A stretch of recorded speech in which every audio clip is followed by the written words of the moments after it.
മരിച്ചു കേട്ടപ്പോൾ എന്താ പറയുക, അങ്ങനെ വല്ലാത്തൊരു അനുഭവമായിരുന്നു എനിക്ക്. അത് ഗവൺമെൻറ് ഹോസ്പിറ്റലുകാരെ കുറ്റം പറഞ്ഞവരുണ്ട്.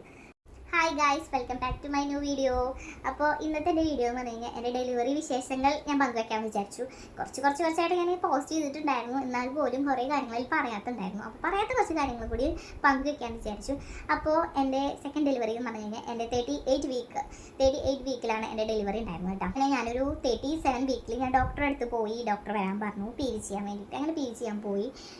ഡോക്ടർ ചെയ്തു. ഡോക്ടർ പറഞ്ഞു ഇന്നൊക്കെ അഡ്മിറ്റ് വേണ്ട, അടുത്ത ആഴ്ചയ്ക്ക് മതി എന്ന് പറഞ്ഞു. അടുത്ത ആഴ്ച പറഞ്ഞാൽ അടുത്ത തിങ്കളാഴ്ച ദിവസമാണ് അവിടെ അഡ്മിറ്റ് ആക്കാന്ന് പറഞ്ഞു. അപ്പോൾ അങ്ങനെ പോയി. അന്നത്തെ ദിവസം ആക്കണ്ടെന്ന് പറയാൻ കാരണം 8 ആൾക്കാർ ഓൾറെഡി അന്ന് പ്രസവിക്കാൻ ക്യൂ നിൽക്കുന്നുണ്ട്. അപ്പോൾ എല്ലാവരും കൂടിയിട്ട് ബുദ്ധിമുട്ടാവും, അതുകൊണ്ട് അടുത്ത ആഴ്ചയ്ക്ക് മതി എന്ന് പറഞ്ഞു. അങ്ങനെ ഞാൻ സന്തോഷപൂർവ്വം തിരിച്ചു പോന്നു. അങ്ങനെ 1 വീക്ക് കഴിഞ്ഞു. ഒരു തിങ്കളാഴ്ച ദിവസം അവിടെ പോയി അവിടുത്തെ കാര്യങ്ങളൊക്കെ പറഞ്ഞു. ഡോക്ടർ മരുന്ന് എങ്ങനെ കാര്യമൊന്നും അപ്പോൾ പറഞ്ഞിട്ടുണ്ടായിരുന്നില്ല കേട്ടോ. അപ്പോൾ സാധാരണ ശിവേരെ ഒരു ഫസ്റ്റത്തെ മോൻ്റെ കാര്യം വെച്ച് നോക്കുമ്പോൾ തിങ്കളാഴ്ച പോയി, തിങ്കളാഴ്ച രാത്രി മരുന്ന് തന്നു, ചൊവ്വാഴ്ച ഡെലിവറി കഴിഞ്ഞു. അങ്ങനെയാണ് ഉണ്ടായിരുന്നത്. അതേപോലെ തന്നെ ഈ തിങ്കളാഴ്ച ദിവസമാണല്ലോ പോയത്, അതേപോലെ തന്നെ ഉണ്ടാവുന്ന പ്രതീക്ഷയിലാണ് ഞങ്ങൾ പോയത്. അപ്പോൾ തിങ്കളാഴ്ച ദിവസം പോയി കാര്യങ്ങൾ കുറച്ച് പ്രൊസീജിയറും കാര്യങ്ങളൊക്കെ ഉണ്ട്, അതൊക്കെ ചെയ്ത് നമ്മൾ റൂമേ ബുക്ക് ചെയ്തിട്ടുണ്ടായിരുന്നു. അപ്പോൾ ഒരു 7 മണി വരെ വെയിറ്റ് ചെയ്യേണ്ടി വന്നു. വൈകുന്നേരം 7 മണി വരെ വെയിറ്റ് ചെയ്യേണ്ടി വന്നു നമുക്ക് റൂം കിട്ടാൻ വേണ്ടിയിട്ട്. കാരണം ഇപ്പോഴത്തെ ഡിസ്ചാർജൊക്കെ കുറേ ലേറ്റ് ആയിട്ടാണ് നടക്കുന്നത്. അപ്പോൾ നമുക്ക് റൂമൊക്കെ ഒഴിഞ്ഞ് കിട്ടാൻ വേണ്ടിയിട്ട് 7 മണി നേരെ ആയിട്ടാണ്. 7 മണി വരെ വാർഡിൽ അങ്ങോട്ടും ഇങ്ങോട്ടും തിരിഞ്ഞ് കിടന്നു. അതിൻ്റെ ഇടയ്ക്ക് വന്നിട്ട് ശിവേനെ നമ്മുടെ വെല്ലിച്ചൻ വന്നിട്ട് കൊണ്ടുപോയിട്ടാണ്.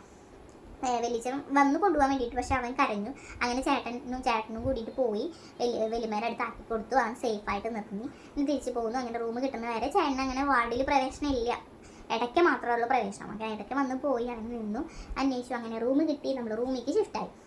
അന്ന് രാത്രി മരുന്ന് തരുമല്ലോ, പിറ്റേ ദിവസം പ്രസവിക്കാമല്ലോ എന്നുള്ള മെൻറ്റാലിറ്റിയിലാണ് നിന്നത്.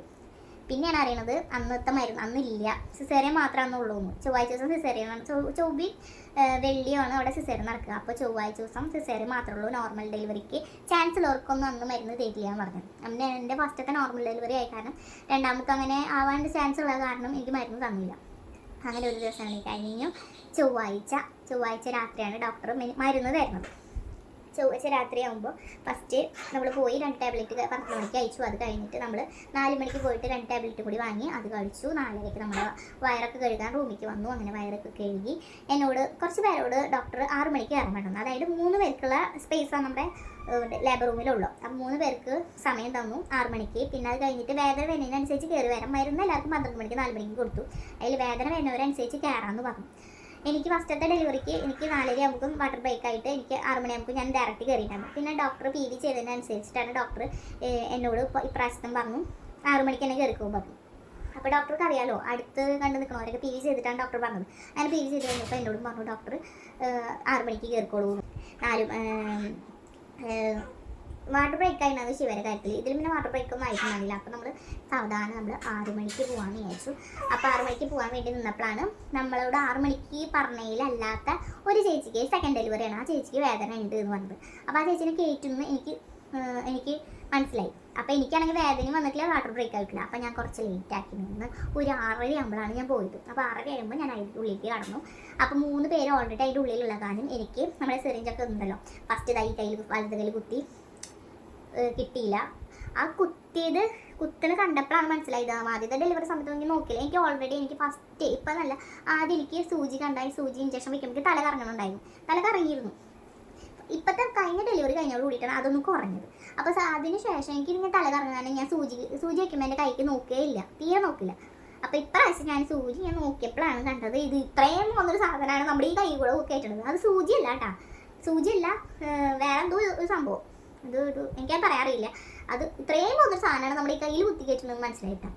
അന്ന് ഇതിൽ കുത്തി കയറ്റി നല്ല നഴ്സുമാരായിരുന്നു കേട്ടോ. അത് എടുത്ത് പറയേണ്ട കാര്യം കേട്ടോ. നേഴ്സായാലും ഡോക്ടറായാലും ഒക്കെ നല്ല അടിപൊളി ഡോക്ടറായിരുന്നു. ഗവൺമെൻറ് ഹോസ്പിറ്റലാണെന്ന് പറഞ്ഞിട്ട് കാര്യമില്ല കേട്ടോ. നല്ല ഡോക്ടർമാർ നല്ല നഴ്സുമാരും ഞാൻ അവിടെ ഉള്ളത്. അപ്പം ഇങ്ങനെ കുത്തി കിട്ടിയില്ല. അപ്പോൾ ഇതിൽ കുത്തിയിട്ട് ആ നേഴ്സ് പറയാം, കിട്ടിയില്ലല്ലോടാ, ഇതിൽ നിന്ന് കിട്ടണേ ഭാഗ്യ ദൈവമേ നാട്. ആ നേഴ്സ് പ്രാർത്ഥിച്ചാൽ എന്നെ കുത്തി തന്നെ. അപ്പം അങ്ങനെ കുത്തി, അങ്ങനെ ഇതിൽ നിന്ന് കിട്ടി. അങ്ങനെ എന്നെ നമ്മുടെ ഈ ട്രിപ്പ് ഇടുന്നതിൽ തന്നെ 1-2-3 പേരുകളൊക്കെ പറയുന്നുണ്ട്. ഓരോരുത്തർക്ക് ഓരോരോ കണ്ടീഷൻ അനുസരിച്ച് അതിൽ എന്തൊക്കെയോ പേര് പറഞ്ഞു. അതൊക്കെ ഇട്ട് 3 പേര് ഓൾറെഡി അതിൻ്റെ ഉള്ളിൽ കയറി. കാരണം എനിക്കൊരു സ്പേസ് ഇല്ല. പിന്നെ സൈഡിൽ 2 റൂമുണ്ട്, പിന്നെ ഇപ്പുറത്തെ സൈഡിൽ ഒരു റൂമുണ്ട്. അങ്ങനെയാണ് നമ്മുടെ ഹോസ്പിറ്റലിൽ ഉള്ളത്. അപ്പോൾ 3 ആൾ അവിടെ ഉള്ള കാരണം എന്നെ സൈഡിലത്തെ റൂമിലേക്കാക്കി. അപ്പോൾ സൈഡിലത്തെ റൂമിലേക്ക് ആക്കിയപ്പോൾ ഞാൻ അവിടെ കിടന്നു. അവിടെ വേറെ ഒരു ബെഡിന് ഒരാൾക്കും കൂടി സ്പേസ് ഉണ്ട്, പക്ഷെ അവിടെ വേറെ ആരും വേദന വന്നവരില്ല. അപ്പോൾ എന്നെ അങ്ങനെ കിടത്തി. അതൊക്കെ കഴിഞ്ഞിട്ട് ഒരു 8:30 സമയമായപ്പോൾ ഡോക്ടർ വന്നു. ഡോക്ടർ വന്നിട്ട് PV ചെയ്യണമെന്ന് പറഞ്ഞു. അപ്പോൾ അതിൻ്റെ ഉള്ളിൽ 3 ആളുണ്ടല്ലോ. അപ്പോൾ അങ്ങനെ ഡോക്ടർ സൈഡ് റൂമിലേക്ക് ഒന്ന് PV ചെയ്തു. PV ചെയ്യണമെന്ന് പറഞ്ഞു. അങ്ങനെ യൂറിൻ പാസ് ചെയ്തിട്ട് വേണമല്ലോ PV ചെയ്യാൻ വേണ്ടിയിട്ട്. അപ്പോൾ യൂറിൻ പാസ് ചെയ്തിട്ട് വരാമെന്ന് പറഞ്ഞിട്ട് എനിക്കിനോട് കൂടി എൻ്റെ വാട്ടർ ബ്രേക്കായി. അപ്പോൾ തന്നെ പിന്നെ അതിൻ്റെ ഉള്ളിൽ കിടന്നവർക്ക് പിന്നെ വേദന ഒരാൾക്ക് മാത്രമാണ് കരയുന്ന സൗണ്ട് ഞാൻ കേട്ടുള്ളൂ. പിന്നെ 2 ആൾക്ക് വലിയ പ്രശ്നം കാര്യങ്ങളും കണ്ടില്ല. അപ്പോൾ പിന്നെ എൻ്റെ വാട്ടർ ബ്രേക്ക് ആയി. കാരണം എനിക്കാണ് പിന്നെ അടുത്ത സെക്കൻഡ് ചാൻസ്. അപ്പോൾ അതിൻ്റെ ഉള്ളിൽ കിടന്നിരുന്ന ഒരാളെ നേരെ ഞാൻ കിടന്നോടത്ത് കൊടുന്ന് കിട്ടി, എന്നെ നേരെ ഉള്ളിലേക്ക് എടുത്തി. പിന്നെ അതിൻ്റെ ട്രിപ്പും വേറെന്തോ നമ്മുടെ എന്തെങ്കിലും ഇൻഫെക്ഷൻ ഉണ്ടോ, ചൊറിച്ചിൽ വേണ്ടോന്ന് അറിയാനുള്ള ഒരു ഇതൊക്കെ ഇഞ്ചക്ഷൻ കുത്തുമല്ലോ, അത് കുത്തി അങ്ങനെ കിടന്നു. അങ്ങനെ കിടന്ന് കഴിഞ്ഞിട്ട് 8:30ക്കാണ് സംഭവം. 8:30ക്ക് ഇത് കഴിഞ്ഞു. അപ്പോൾ തന്നെ എൻ്റെ ഇപ്പുറത്ത് എൻ്റെ ഫസ്റ്റത്തേലും രണ്ടാമത്തേലും എനിക്ക് സെയിം നടുക്കിലത്തെ ബെഡ് തന്നെയായിട്ട് എനിക്ക് കിട്ടിയിരുന്നത്. അപ്പോഴാണ് എൻ്റെ ഇപ്പുറത്തെ സൈഡിൽ ഫസ്റ്റ് വേദന വന്നു എന്ന് പറഞ്ഞത്. 6 മണിക്ക് കയറാൻ പറഞ്ഞ 6 മണിക്ക് എല്ലാ ചേച്ചിയോട് പറഞ്ഞത്. ആ ചേച്ചിക്ക് വേദന വന്നിട്ട് വന്നത്. അതിനപ്പം പ്രസവ വേദന ഭയങ്കര കരച്ചിലും കാര്യങ്ങളൊക്കെ തുടങ്ങിയിട്ടുണ്ടായിരുന്നു മൂപ്പരാണ്. അപ്പോൾ ആൾക്ക് എന്നിട്ട് ആളുടെ കുട്ടി മഷി ഇറക്കിയിട്ടുണ്ട് പറഞ്ഞു. അപ്പോൾ മഷി ഇറക്കിയിട്ടുണ്ട്. അപ്പോൾ അത് എനിക്കറിയില്ല, ഞാൻ ശ്രദ്ധിച്ചിട്ടുണ്ടായിരുന്നില്ല കേട്ടോ. പുറത്തേക്ക് ഇറങ്ങിയപ്പോഴാണ് അമ്മയൊക്കെ പറഞ്ഞത് അങ്ങനെ ഒരു സംഭവം മഷി ഇറക്കിയിട്ടുണ്ട്. അപ്പോൾ പിന്നെ ഷിഫ്റ്റ് ചെയ്യാൻ പറഞ്ഞു. ഞാൻ മെഡിക്കൽ കോളേജിലേക്ക് ഷിഫ്റ്റ് ചെയ്യുള്ളൂ, അല്ലാണ്ട് ഇവിടെ പിന്നെ നോക്കില്ല, അവർക്ക് പറ്റില്ല. മെഡിക്കൽ കോളേജിലേക്ക് പറഞ്ഞു. അങ്ങനെ നിൽക്കുന്ന സമയത്താണ് ഡോക്ടർ പറഞ്ഞു ലാസ്റ്റ് ഒരു ചാൻസ് കൂടി നമ്മൾ നോക്കി വെക്കാൻ പറഞ്ഞു. ഡോക്ടർ നല്ല ഡോക്ടറായ കാരണം ഡോക്ടറെ സ്വന്തം റിസ്കിലാണ് ആ ചേച്ചീനെ നോക്കിയത്.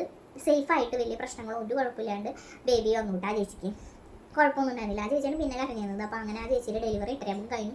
വലിയ കുഴപ്പമൊന്നും എടുത്തില്ല കേട്ടോ. അത് കഴിഞ്ഞിട്ട് ഒരു ചേച്ചി വന്ന് കിടക്കണ ഞാൻ കണ്ടു. ആ ചേച്ചി ഗർഭിണി ആയിരുന്നില്ല. അതെന്തിനാണ് വന്നതെന്ന് എനിക്ക് കറക്റ്റ് അറിയില്ല കേട്ടോ. അത് കഴിഞ്ഞിട്ട് വേറൊരു കുട്ടി വന്നു. ആ കുട്ടി തലേ ദിവസം തന്നെ അതിന് വേദന വന്നിട്ട് വന്നതാണ്. അഡ്മിറ്റ് ആവാൻ പറഞ്ഞിട്ട് വന്നതല്ല. ആ കുട്ടി ആവാൻ പറഞ്ഞിട്ട് വന്നതല്ല, വേദന വന്നിട്ട് വന്നതാണ്. ആളുടെ അമ്മയും ഭർത്താവിൻ്റെയും കൂടിയാണ് ആൾ വന്നത്. അപ്പോൾ തലേ ദിവസം ഇത്ര പേർക്ക് ഇത്ര സമയം ഇത്ര നമുക്ക് ഇങ്ങനെ സമയം തരുന്ന സമയത്ത് ആ കുട്ടി അവിടെ ഉണ്ടായിരുന്നു. ഒരു മുഖം കണ്ടപ്പോൾ അങ്ങനെ ചിരിക്കൊന്നും ചെയ്തില്ല കേട്ടോ കുട്ടി. അങ്ങനെ ലാസ്റ്റ് ഞാൻ അവിടെ നിന്ന് ഇറങ്ങുന്നത് കണ്ടു. പിന്നെ ഡെലിവറി റൂമിൽ കിടക്കുമ്പോൾ ആ കുട്ടി വരുന്നത് കണ്ടു കേട്ടോ.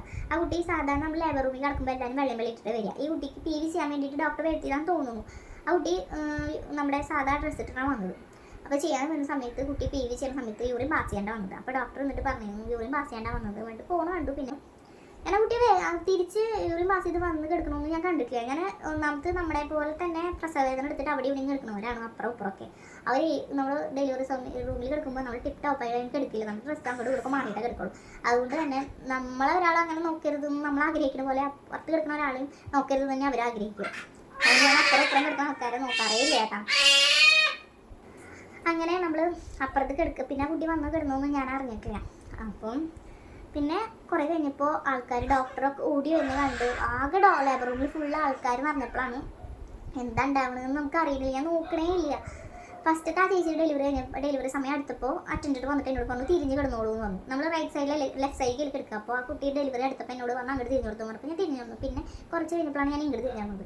അതിൻ്റെ ഇടയ്ക്ക് ഈ കുട്ടി വന്നതൊന്നും ഞാൻ ഇങ്ങനെ ഡോക്ടർ ഈ ഡയലോഗ് പറയുന്നത് മാത്രമേ കേട്ടുള്ളൂ. യൂറിൻ പാസ് ചെയ്യാണ്ടാണ് വന്നത് PV ചെയ്യാൻ വേണ്ടിയിട്ടൊന്നും. പിന്നെ അവിടെ വന്ന് കിടന്നതൊന്നും ഞാൻ ശ്രദ്ധിച്ചിട്ടില്ല. പിന്നെ ഡോക്ടറെ ചെയ്തിട്ട് ഡോക്ടർ OP പോയി. പിന്നെ ഞാൻ കേൾക്കണത് ഡോക്ടർ വന്നിട്ട് വിളിക്കണ ഒരു സൗണ്ടാണ്. എനിക്ക് വേണ്ടി തട്ടി വിളിക്കണ ഒരു സൗണ്ടാണ് ഞാൻ കേൾക്കണത്.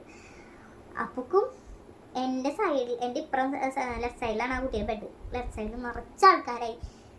ആ കുട്ടിയെ വിളിച്ചിട്ട് ആ കുട്ടി മിണ്ടണേ ഇല്ല, റെസ്പോണ്ട് ചെയ്യണില്ല. എന്താ ഉണ്ടായെന്ന് ഒരു പിടുത്തില്ല. കുട്ടി തീരെ പ്രസവിച്ചിട്ടില്ല. പിന്നെ ഡോക്ടർ പറഞ്ഞ ഡയലോഗ് ഇനി വയറ് കഴുകണമല്ലോ, വയറ് കഴുകാനൊന്നും സമയമില്ല, വേഗം വേണ്ടിട്ട് ഈ കുട്ടി മിണ്ടണില്ല. എന്താ ഉണ്ടായി ഏതാണെന്നുണ്ടെന്ന് അറിയില്ല.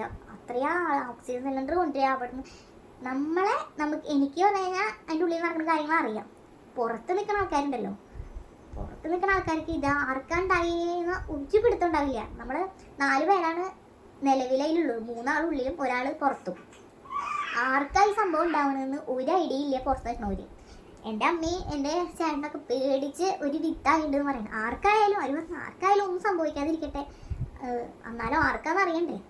ഉരുകിയില്ലാതായി പോയ ഒരു നിമിഷം എന്നൊക്കെ പറയാം അവരെ സംബന്ധിച്ച്. പിന്നെ ഡോക്ടർ എങ്ങനെയാണ് കുട്ടീനെ ഡെലിവറി ചെയ്ത് ആ കുട്ടി പെൺകുട്ടിയായിരുന്നു. ആ കുട്ടിക്ക് എങ്ങനെ എടുത്തതെന്നൊന്നും എനിക്കറിയില്ല. ഡെലിവറി സിസേറിയൻ ചെയ്തെടുത്തോ അത് നോർമൽ ഡെലിവറിയിൽ ആൾ ഓൾറെഡി 6 സെൻറ്റിമീറ്റർ ആയിട്ടുണ്ടായിരുന്നു ആൾക്ക്. കൂടെ അവിടെ ഉണ്ടാകുന്ന സിസ്റ്റർമാർ പുഷ് ചെയ്ത് സഹായിച്ച്, പുഷ് ചെയ്യാന്ന് വെച്ചാൽ ആൾ ബോധമില്ല, ആൾ ബോധം പോയി, ആൾ റെസ്പോണ്ട് ചെയ്യണേ ഇല്ല. അങ്ങനെ എങ്ങനെയാണെന്ന് എനിക്കറിയില്ല. ഡോക്ടർ ഇങ്ങനെ സമയമില്ല എടുക്കണം എന്നിട്ട് എടുത്ത് ആ ഉണ്ണിയെ കൊണ്ടുപോകണത് ഞാൻ കണ്ടു. ഇങ്ങനെ എടുത്ത് കൊണ്ടുപോകുന്നത് പെൺകുട്ടിയാണ് വന്നപ്പോഴൊന്നും ഈ കുട്ടി പ്രസവിച്ച കുട്ടി പറഞ്ഞു കഴിഞ്ഞാൽ ആ കുട്ടിക്ക് അറിയില്ല താൻ പ്രസവിച്ചു എന്നറിയില്ല, എന്താ ഈ ലോകത്ത് നടക്കുന്നത്, എന്താ ഉണ്ടായെന്ന് ഒന്നും ആൾക്കറിയില്ല. ആൾ റെസ്പോണ്ട് ചെയ്യണില്ല, ഒന്നും ചെയ്യണില്ല. അപ്പോഴേക്കും നിറച്ച ആൾക്കാരായി ലേബർ റൂമിൽ. എവിടെ എൻ്റെ അമ്മയൊക്കെ പറഞ്ഞു എവിടെ നിന്നൊക്കെ ആൾക്കാർ വന്നതെന്ന് അറിയില്ല. ഓപ്പറേഷൻ തിയേറ്ററിൽ നിന്ന് ആൾക്കാർ ഡോക്ടേഴ്സ് വരിക, വാർഡിൽ നിന്ന് നഴ്സുമാർ ഓടി വരിക, ആകെ ആൾക്കാർ റെസ്പോണ്ട് ചെയ്യുന്നില്ല. ആർക്കാണെന്ന് അറിയാത്തൊരു ബുദ്ധിമുട്ട് പുറത്തേക്കണവർക്ക്. പിന്നെ വന്ന് ആ കുട്ടിയെ അമ്മേനെ പുറത്തുനിന്ന് വിളിച്ച് കയറ്റി ഇങ്ങനെ പറഞ്ഞപ്പോഴാണ് അവർക്ക് മനസ്സിലായത് ഇന്ന കുട്ടിക്കാണ് സംഭവം എന്നുള്ളത്. അപ്പോൾ എൻ്റെ അമ്മ പറഞ്ഞിട്ടു ആ കുട്ടി അമ്മേരെയും ഭർത്താവിനെയും കൈ പിടിച്ചിട്ടാണ് ലേബർ റൂമിലേക്ക് വന്നതെന്ന് പറഞ്ഞിട്ടു. അങ്ങനെ നമ്മൾ അതേപോലെ ഈ ലേബർ റൂമിലേക്ക് നമ്മളും അതേപോലെ കയറി ആൾക്കാരാണ്. അങ്ങനെ കയറി തിരിച്ച് നമ്മൾ അതേപോലെ സേഫായിട്ട് ഇറങ്ങണം നമ്മളെല്ലാവരും വിചാരിക്കും. അങ്ങനെ നമ്മുടെ തൊട്ടടുത്ത് കിടക്കണ ഒരാൾ റെസ്പോണ്ട് ചെയ്യണില്ല, അങ്ങനെയാണില്ല. നമുക്കുണ്ടായ ടെൻഷനും അത് വേറെ. 10:40 ആ കുട്ടീനെ പ്രസവിപ്പിച്ചു. നെക്സ്റ്റ് എനിക്ക് വേദന വന്നു, ഞാൻ അത്രയും പെയിൻ വന്നതിൻ്റെ ലേബറും അടുത്തിട്ട് നിൽക്കണ സമയമാണ്. ഈ കുട്ടീനെ പിന്നെ അവിടെ ഒന്നും ചെയ്യാൻ പറ്റില്ല. ഡോക്ടർമാർക്ക് നേരെ ഷിഫ്റ്റ് ചെയ്തു, വേറെ ഹോസ്പിറ്റലിൽ കൊണ്ടുപോകണമെന്ന് പറഞ്ഞു. എന്നെ നോക്കി ഡോക്ടർ, എൻ്റെ ഗൈനക്ക് ഡോക്ടർ വരെ ആ കുട്ടീൻ്റെ കൂടെ പോയി. എന്താ അറിയുന്നില്ല, ഡോക്ടർക്ക് സങ്കടം, ഡോക്ടർക്ക് സഹിക്കാൻ പറ്റില്ല. ഡോക്ടർ പറയണതിന് ശേഷം എന്നോട് പറഞ്ഞു ഡോക്ടറെ പ്രാർത്ഥന എൻ്റെ ഡെലിവറി പാവല്ലേ, കുറച്ചും കൂടി കഴിഞ്ഞിട്ടായാൽ മതി എന്നുള്ള പ്രാർത്ഥനയാണ് ഡോക്ടർക്ക്. കാരണം ഡോക്ടർക്ക് നോക്കാൻ പറ്റുന്നില്ല, ഈ കുട്ടീൻ്റെ കൂടെ പോകണം. ഇന്ത്യ ആയി. അത് കഴിഞ്ഞ് എൻ്റെ ഡെലിവറി അവിടെ നിന്ന് കുറച്ച് നേരം കഴിയുമ്പോഴേക്കും എൻ്റെ ഡെലിവറി ആയി. അത് വേറെ ഡോക്ടറെ ഏൽപ്പിച്ചിട്ട് എൻ്റെ ഗൈനക്ക് ഈ കുട്ടീയുടെ കൂടെ വേറെ ഹോസ്പിറ്റലിൽ കൊണ്ടുപോയി. ആ കുട്ടീനെ ഓക്സിജൻ സെൻറ്ററും കാര്യങ്ങളൊക്കെ വെച്ചിട്ട് വേറെ ഹോസ്പിറ്റലിലേക്ക് കൊണ്ടുപോയി. ആ കുട്ടീനെ ഒന്നും ചെയ്യാൻ പറ്റാത്ത അവസ്ഥയായി പോയി. ആ കുട്ടീനെ രക്ഷിക്കണം, ഒരു ജീവനാണ് ആ കുട്ടിയുടെ ജീവൻ രക്ഷണം. ഭാഗ്യം കൊണ്ട് ആ കുട്ടിക്ക് ഒരു കുഴപ്പമില്ലാണ്ട് എങ്ങനെയോ ഡോക്ടർ ഡെലിവറി എടുത്തു. അത് ഡോക്ടർമാരും നഴ്സുമാരും സത്യം പറയുന്ന ദൈവത്തിന് മാലാകമാരാണെന്നുള്ളത് ഒരു ഇത് പറഞ്ഞു കേട്ടിട്ടുണ്ടെങ്കിലും എൻ്റെ കൺമുന്നിൽ ഞാൻ കണ്ടതാണ്, എൻ്റെ എക്സ്പീരിയൻസിലുള്ളതാണ്. അതിൻ്റെ ഡോക്ടർ വേറെ ഒരാളെ ഏൽപ്പിച്ച് കൊടുത്തിട്ട് എൻ്റെ ഡെലിവറി വേറെ ഒരാളെടുത്തത്. അത് എൻ്റെ ഡെലിവറി കഴിഞ്ഞോടുകൂടിയിട്ട് എൻ്റെ തൊട്ടപ്പുറത്തുള്ള ആൾക്കും ഡെലിവറി പെയിൻ അത്രയും ഹൈപ്പായിട്ടാണ് നിൽക്കുന്നത്. ആൾക്കും എൻ്റെ കഴിഞ്ഞോടുകൂടി എൻ്റെ ഡെലിവറി കഴിഞ്ഞ് തുന്നിയിട്ടില്ല, തുന്നായിട്ട് മുമ്പ് അപ്പോൾ അപ്പുറത്തെ ആളുടെ ഡെലിവറി എടുക്കണം. അങ്ങനെ ആകെ തിക്കും തിരക്കും നിറഞ്ഞ ഒരു ഡെലിവറി ആയിരുന്നു എൻ്റെ. വന്നിട്ട് പറഞ്ഞു, നേഴ്സ് റൂമിലേക്ക് വന്നപ്പോൾ ചോദിച്ചപ്പോൾ ഒന്നും കുഴപ്പമില്ല എന്ന് പറഞ്ഞു. അപ്പോൾ സമാധാനമായി, നമ്മുടെ ഒപ്പം വന്നതാണല്ലേ, നമ്മളെ പോലെ ഒരു ഡെലിവറിക്ക് വന്ന ഒരാളല്ലേ, നോർമൽ ഡെലിവറി തന്നെ. ആ കുട്ടിയുടെ ആദ്യത്തെ ഒരു കുട്ടിയുണ്ട്, ആൺകുട്ടി 5 വയസ്സുള്ള ഒരു കുട്ടിയുണ്ട്. ഇത് 2ാമത്തെ ഡെലിവറി ആയിരുന്നു. അപ്പോൾ അങ്ങനെ വന്നില്ല, അപ്പോൾ കുഴപ്പമില്ല വന്നപ്പോൾ ആ സമാധാനമായി. പിന്നെ അത് കഴിഞ്ഞ് പിറ്റേ ദിവസം രാവിലെ ഞാൻ നമ്മുടെ ഫേസ്ബുക്ക് തുറന്നപ്പോഴാണ് കാണുന്നത് ആ കുട്ടി മരിച്ചു എന്നുള്ള കാര്യം. അത് നമ്മളെപ്പോലെ വന്ന ഒരാളാണ്, അത് മരിച്ചു കേട്ടപ്പോൾ എന്താ പറയുക, ഒട്ടും ഓക്കെ ആയിരുന്നില്ല. പുതിയൊരു ജീവനെ ആയിട്ട് തിരിച്ചു വരാമെന്ന് പറഞ്ഞിട്ടാവും ആ കുട്ടി വീട്ടിൽ നിന്ന് പോകുന്നുണ്ടാവുക. ഭർത്താവായാലും അമ്മയായാലും അത് പുറത്ത് ദൈവത്തിന് വിളിച്ച് നിന്നതും ഒരു കുഴപ്പം ആരുടെ ആയിക്കോട്ടെ ഒരു കുഴപ്പം കൂടാണ്ട് രണ്ടായിട്ട് സേഫായിട്ട് വരണം എന്ന് ആഗ്രഹിച്ചിട്ടല്ലേ പുറത്ത് നിൽക്കുക.